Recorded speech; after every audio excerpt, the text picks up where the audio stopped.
مانگتے. سوچیے یہ بات جو ہم کہتے ہیں کیا یہ وعدہ ہم پورا کرتے ہیں؟ کیا میری اور آپ کی عبادت صرف اللہ کے لیے ہے یا اس میں اب عبادت کا کیا مطلب ہے؟ ایاک نعبد، عبادت کرتے یعنی تجھے خالق مالک مدبر رازق اور اپنی ذات مالک یوم الدین یہ صحیح معنوں میں سمجھتے ہیں یا نہیں سمجھتے؟ اگر ہم نہیں سمجھتے تو ہم اپنا وعدہ خلافی کر رہے ہیں. اور نہ سمجھنے کی بات کیا ہے کہ ہم نے کہہ دیا علی مشکل کشا، تو مشکل کشا کون ہے؟ کچھ بھی اور کوئی بھی اور بات ایسی کہہ دی، کسی بزرگ سے جا کے کا تعویذ دے دو، چاہے وہ کتنے اچھے ہیں، جبکہ ہمیں رب نے وہ تمام طریقے جادو کا بھی نظر بد کا بھی اللہ کے حبیب کے ذریعے ہمیں سکھا دی کہ جب تم کسی مشکل میں ہو 2 رکعت نماز پڑھو اور میرے پاس آ جاؤ. جب تم کوئی برائی کر لو تو سیدھے اللہ کے حضور جھک جاؤ، توبہ کرو، اور جب تم توبہ کرو گے تو تم رب کو بڑا غفور الرحیم پاؤ گے اور تم ایسے ہو جاؤ گے کہ جیسے تم نے گناہ کیا ہی نہیں. تو پھر کیا ضرورت یہ پڑتی ہے کہ اس کی طاقت کے ہوتے ہوئے میں کسی اور کو اپنا مشکل کشا، سہارا یا حاجت روا مان لوں؟ نہیں، صرف وہ ذات ہے حاجت روا، وہی مشکل کشا، اور ہمیں اپنا وعدہ پورا کرنا ہے. ایاک نعبد و ایاک نستعین، تجھ سے مدد مانگتے ہیں. اب مدد مانگ کے دیکھ لیجئے، اللہ کہتا ہے قرآن میں آپ کی پکار کا جواب عطا کرتا ہوں. شرط یہ ہے کہ میرے حکموں کو مان، میں جو کہتا ہوں اس پہ عمل کرو تو میں تمہاری شرک سے بھی زیادہ قریب. انا نحن حبل الورید، تو میں تو تمہارے پاس ہوں. اور اللہ جی نے یہ نہیں کہا کہ کسی بزرگ کی سنتا ہوں، کسی چھوٹے کی سنتا ہوں، کسی بڑے کی سنتا ہوں. کس کی سنتا ہوں؟ جو بھی مجھے پکارے گا میں اس کی پکار کو پر لبیک کہتا ہوں، میں تمہیں جواب عطا کرتا ہوں. فَلْيَسْتَجِيبُوا لِي، لیکن شرط یہ ہے کہ میرے بندے بن جاؤ. تو ہمیں اس یہاں اپنے آپ کو چیک کرنا کہ کیا ہم جو وعدہ کر رہے ہیں وہ پورا کر رہے ہیں. ایاک نعبد و ایاک نستعین اہدنا الصراط المستقیم. اللہ جی ہدایت دے دیجئے، نون الف نہ ہے ہم کو. صراط کا مطلب ہوتا ہے راستہ، مستقیم کا مطلب ہے سیدھا. اللہ جی ہمیں سیدھے راستے پر ہدایت عطا فرما دیجئے. بات یہ ہے، آپ نے اگر میتھ میں پڑھا ہے تو خط مستقیم کیا ہوتا ہے؟ minimum distance between 2 points in a circle. یہی ہوتا ہے نا. بچیاں بیٹھی ہیں تو ان کو پتا ہے کہ مستقیم، خط مستقیم وہ سیدھا راستہ ہے جو شارٹیسٹ ہوتا ہے. آپ ادھر سے ادھر سے ادھر سے جائیں گے، وہ سارے راستے لمبے ہیں اس راستے کی نسبت سے. تو ہم اللہ کو کہہ رہے ہیں سیدھا سیدھا جی وہ راستہ دے دیو ਜਿਹੜਾ ਸਿੱਧਾ ਹੀ ਤੁਹਾਡੇ ਤੱਕ ਜਾਂਦਾ ਹੈ। یہی کہہ رہے ہیں نا، اہدنا الصراط المستقیم، اللہ پاک ہمیں اس راستے پہ جو سیدھا بس آپ کی طرف جاتا ہے نا، اس پہ رہنمائی ہماری فرما دو، ہم ادھر ادھر ادھر ادھر ادھر نہیں بھٹکنا چاہتے۔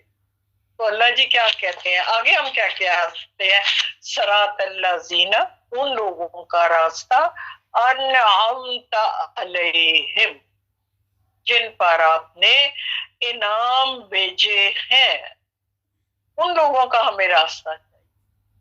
اللہ جی نے قرآن میں ہمیں بتایا کہ انعام یافتہ لوگ کون کون سے، سب سے پہلے انبیاء، نمبر 2 پہ صدیقین، نمبر 3 پہ شہداء، اور نمبر 4 پہ صالحین۔ یہ وہ 4 لوگ ہیں جو قرآن نے ہمیں بتایا کہ یہ میرے انعام یافتہ لوگ ہیں۔ اب انعام یافتہ لوگ، آپ کو پتا ہے نبیوں کا سلسلہ تو ختم ہو گیا، اب نہیں آئے گا، اب اس کے بعد صدیقین کا سلسلہ بھی اب موجود نہیں کہ کوئی بات ہی آگے سے نہیں پوچھی، کچھ کہا ہی نہیں، جو آپ کہہ رہے ہیں سب سچ ہے۔ یہ ہے صدیقین کا درجہ۔ عمر فاروق کہتے ہیں 6 سال بعد عمر فاروق جو ہے وہ مسلمان ہوئے ہیں، حضرت حمزہ اور حضرت عمر فاروق 6 سال بعد۔ لیکن ابوبکر صدیق جیسے ہی حضور نے کہا ہے نبی، کہ ابوبکر صدیق بولتے ہیں آپ سچ کہہ رہے ہیں، میں سب سے پہلے ایمان لانے والا ہوں۔ آپ معراج پہ جاتے ہیں، واپس آتے ہیں، لوگ کہتے ہیں یہ تمہارا دوست ابوبکر، یہ تمہارا دوست کیا کہہ رہا ہے صلی اللہ علیہ وآلہ وسلم، یہ راتوں رات آسمان سے ہویا۔ انہوں نے کیا کہا؟ اگر وہ کہہ رہے ہیں تو وہ سچ کہہ رہے ہیں، وہ غلط نہیں کہہ رہے۔ یہاں پہ ان کو صدیق کا لقب ملا۔ کھجوروں والی زمین سے میں آیا ہوں، تو وہ مدینہ کی زمین تھی، تو آپ کو پہلے مدینہ لے جایا گیا تھا۔ بہرحال وہ ایک الگ بات ہے۔ اب ہم نے کیا سیکھا؟ الحمدللہ رب العالمین الرحمن الرحیم مالک یوم الدین ایاک نعبد و ایاک نستعین اہدنا الصراط المستقیم صراط الذین انعمت علیہم، جن کی طرف تو نے انعام بھیجے، یعنی ہم کو بنا دے انبیاء جیسا، صدیقین جیسا، شہداء جیسا اور صالحین جیسا۔ ہم کیا بن سکتے ہیں؟ 2 شہداء اور صالحین، یہ 2 کیٹیگریز تو اب موجود ہی نہیں ہے۔ نہ انبیاء بن سکتے ہیں، نہ صدیقین بن سکتے ہیں، ہم تو صرف شہداء میں آ سکتے ہیں اور صالحین بن سکتے ہیں۔ اب شہداء جو ہیں اگر ملک میں آنا چاہتے ہیں تو پھر ہم کیا کریں؟ ایک تو ہے قتال والے شہید، وہ تو اللہ کا حکم ہوگا، جس کی جتنی زندگی ہے اور جس کی جیسے موت لکھی ہے اس کو ویسے ہی آئے گی۔ اب یہ لائن بھی ہماری دسترس سے باہر ہو گئی، اب پھر ہم نے کون سے شہیدوں میں شامل ہونا ہے؟ وہ اللہ کے حبیب حدیث بیان کرتے ہیں، وہ جو علم کے راستے پہ لوگ نکلتے ہیں، قرآن کے راستے پہ جو لوگ نکلتے ہیں، ان کے جوتوں پہ پڑنے والی گرد مجاہد کے جوتوں پہ پڑنے والی گرد کے برابر ہے۔ تو پھر علم کی فضیلت اللہ نے بیان کر دی، اللہ کے حبیب نے بیان کر دی، تو سورہ زمر میں اللہ جی نے کیا کہا؟ حل یستوی الذی یعلم ما لا یعلم، بتاتی ہوں، قل حل یستوی الذی یعلمون ما لا یعلم، قل حل یستوی، کیا برابر ہو سکتے ہیں علم والے بھی اور جاہل بھی؟ پھر آپ کو اور مجھے یہ بھی کہہ دیا کہ ماں کی گود سے لے کے قبر تک علم حاصل کرنا ہے. پھر یہ بھی کہہ دیا اللہ کے حبیب نے کہ چین جانا پڑے چاہے، یعنی راستے کی تکلیفیں بھی برداشت کرنی پڑتی ہیں، بہت دور بھی جا کے علم حاصل کرنا پڑتا ہے، تب بھی علم حاصل کرنا ہے، یہ نہیں ہے. اور پھر ایک اور بات جو سختی سے کہی کہ ایک 40 گھر، ایک علم والا گھر ہے، 40 گھر شمال جنوب مشرق اور مغرب. آپ 40 گھر دور جائیں تو پتہ نہیں کہاں تک چلے جاتے ہیں، اس بلاک سے باہر ہی نکل جائیں گے. ان میں اگر کوئی ایک بھی علم والا ہوگا نا تو علم والے سے پوچھا جائے گا کہ آپ نے اپنے ان 40 گھروں کو ایجوکیٹ کیوں نہیں کیا، اور ان سے پوچھا جائے گا کہ آپ کے پاس علم کا خزانہ موجود تھا، آپ وہاں تک کیوں نہیں گئے، کیونکہ پیاسا کنویں تک جاتا ہے. جب میں نے آپ کو بتا دیا تھا کہ آپ نے علم لینا ہے اور شہداء کے اور صالحین کے درجے تک پہنچنا ہے، تو پھر تمہارا کام تھا ان سے جا کے سیکھتے. کسی سکھانے والے سے یہ پوچھے گا تجھے پتا تھا نا کہ تیرے آس پاس 40 گھر جو ہیں ان میں علم والے لوگ موجود نہیں ہیں، تو تم نے اس علم کو روک کے کیوں رکھا، اس علم کو کیوں نہیں پھیلایا؟ پھر قرآن نے ہم سے کہا چاہیے کہ تم ایک ایسی جماعت ہو جو امر بالمعروف کا حکم دے اور نہی عن المنکر سے روکے، تو پھر تم نے میرے حکموں کے مطابق کام کیوں نہیں کیا؟ اور یہ بتاؤ کہ تم نے تو میرے ساتھ وعدہ کیا تھا ایاک نعبد و ایاک نستعین، تو عبادت میں اللہ کے حکم ماننا بھی آتا کہ آپ جو حکم دیں گے ہم اس سارے حکموں کے پابند رہیں. تو ہم کہاں تک پہنچ کے اہدنا الصراط المستقیم صراط الذین انعمت علیہم، جن پر اللہ جی آپ نے انعام و اکرام کیے ہیں، ہمیں ان لوگوں کا راستہ بتا دیجئے. اب شہداء تک بات میں نے کی، اب آ جائیے صالحین پہ کہ وہ کون لوگ ہیں. اللہ جی کو جو پیارے ہیں، اللہ جی قرآن میں بار بار کہتے ہیں محسنین بن کے آ جاؤ میرے پاس. محسن کون ہوتا ہے؟ جو شخص با اختیار ہے، بدلہ لے سکتا لیکن نہیں لیتا. قصاص کا حکم ہے، ناک کے بدلے ناک، کان کے بدلے کان، ہاتھ کے بدلے ہاتھ، اور اسی طرح ایک زخم کے بدلے زخم. حضرت علی کو جب زخم لگا تھا ایک ہی بار کیا تھا اس نے حبشی نے، تو انہوں نے یہ کہا تھا، جو ان کے ارد گرد دائرہ دوست احباب تھے ان میں ایک شخص نے یہ کہا یار اے علی مرتضیٰ رضی اللہ تعالیٰ عنہ، میں آپ کا بدلہ لے کے چھوڑوں گا. جب اس نے بہت زور دیا، پہلے تو آپ نے کہا نہیں میں معاف کرتا ہوں، پھر جب وہ باز نہیں آیا تو آپ نے فرمایا دیکھو ایک بار کرنا دوسرا نہ کرنا.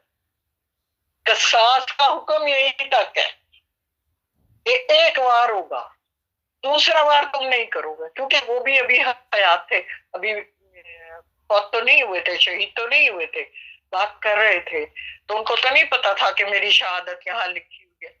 تو وہ اس کو کہہ رہے ہیں کہ اتنا ایک ہی بار کرو گے، دوسرا بار نہیں کرو گے. بات ہم کر رہے ہیں احسان کرنے والا کون ہے. احسان کرنے والا وہ ہے جو با اختیار ہے، لیکن اس کے پاس یہ اختیار ہے کہ میں بدلہ لے لوں، لیکن وہ بدلہ نہیں لیتا اور اللہ کی رضا کی خاطر معاف کرتا ہے.